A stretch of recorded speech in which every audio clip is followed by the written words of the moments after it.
नमस्कार शेतकरी बांधवांनो, नमो शेतकरी महासन्मान निधी योजनेच्या 8व्या हप्त्या संदर्भातील ही एक महत्त्वपूर्ण अपडेट आहे। व्यवस्थित माहिती समजून घ्या, अतिशय महत्त्वपूर्ण ही माहिती आहे। मित्रांनो, कृषी विभागांच्या माध्यमातून दिलेल्या माहितीनुसार पीएम किसान योजनेच्या 21व्या हप्त्यासाठी देशातील 9 कोटी लाभार्थी पात्र होते। त्यांना जी आर्थिक मदत आहे 18,000 कोटी रुपयांची देण्यात आली होती। महाराष्ट्रातील आकडेवारी जर पाहायला गेली लाभार्थ्यांची आणि निधींची, 20व्या हप्त्यासाठी जे लाभार्थी पात्र होते महाराष्ट्रामधून 96,51,171 लाभार्थी पात्र होते। त्यांच्या बँक खात्यामध्ये जे निधी आहे 1,930 कोटी रुपयांची देण्यात आली होती, वितरित करण्यात आली होती। आता 21व्या हप्त्यासाठी महाराष्ट्रामधून किती लाभार्थी पात्र आहेत हे समजून घ्या। शेतकरी संख्या आहे 90,41,241 आणि निधी जी आहे 1,808 कोटी रुपयांची वितरित झाली आहे महाराष्ट्रामध्ये नमो शेतकरी महासन्मान निधी योजनेतील लाभार्थ्यांच्या बँक खात्यामध्ये। कोणते लाभार्थी? पीएम किसान सन्मान निधी योजनेमध्ये जे लाभार्थी पात्र होते 21व्या हप्त्यासाठी ही संख्या आहे, ध्यानात ठेवा परत एकदा, 90,41,241 लाभार्थी यामध्ये पात्र आहेत।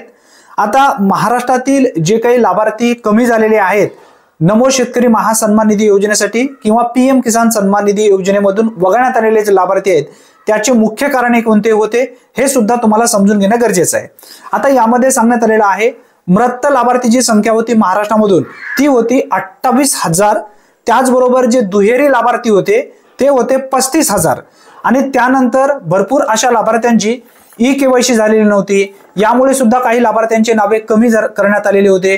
त्याचबरोबर लँड सेटिंगच्या अभावामुळे भरपूर असे लाभार्थी पात्र असून सुद्धा त्यांच्या बँक खात्यामध्ये रक्कम जमा झालेली नव्हती। याचबरोबर असे काही लाभार्थी होते त्यांचा आधार सेटिंग नव्हता, म्हणजे आधार मॅपिंग नसल्यामुळे भरपूर अशा लाभार्थ्यांचे पैसे आलेले नव्हते, आधार लिंक नसल्यामुळे बँक खात्याला।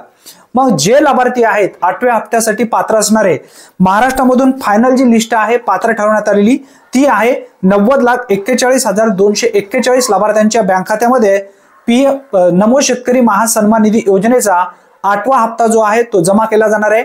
आता तुम्ही या ठिकाणी लगेच कमेंट कराल की नमो शेतकरी महासन्मान निधी योजनेचा 8वा हप्ता कधी येणार आहे या संदर्भातील माहिती सांगा।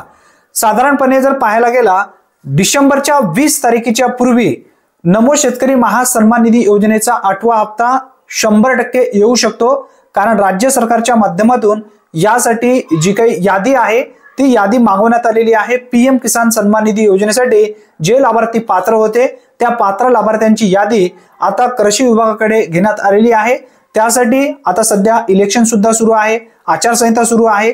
3 डिसेंबरला जी काही नगरपालिका आणि नगर परिषदेचं जो इलेक्शन आहे त्याचा रिझल्ट लागेल, त्यानंतर निधी मंजूर होईल। निधी मंजूर झाल्याच्या नंतर एक जीआर येईल, जीआर आल्याच्या नंतर हप्ता वितरणाचे जे काही कार्यक्रम आहे तो या ठिकाणी फायनल केला जाईल।